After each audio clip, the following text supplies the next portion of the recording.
equals does your device need fixing? We offer a free diagnosis. We pick up and deliver right to your door, no calls or travel needed. We send you a quote before repairing, and only go ahead if you approve it. Easy, transparent, and professional. Link in description. To begin, ensure your Thermomix TM5 is unplugged.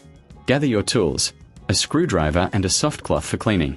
Start by removing the screws on the base of the unit. Keep them safe for reassembly. Once the screws are out, gently lift the base to access the internal components. Inspect the closure system visually. Look for any signs of wear or damage. If you notice anything unusual, it may be time for a professional diagnosis without obligation. Next, clean the internal area with the cloth. Dust and debris can affect performance.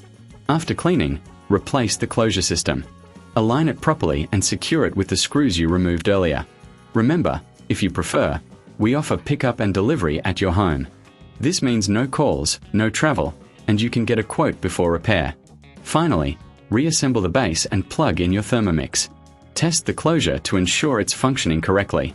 Regular maintenance can extend the life of your appliance. Does your device need fixing? We offer a free diagnosis. We pick up and deliver right to your door, no calls or travel needed. We send you a quote before repairing, and only go ahead if you approve it. Easy, transparent, and professional. Link in description.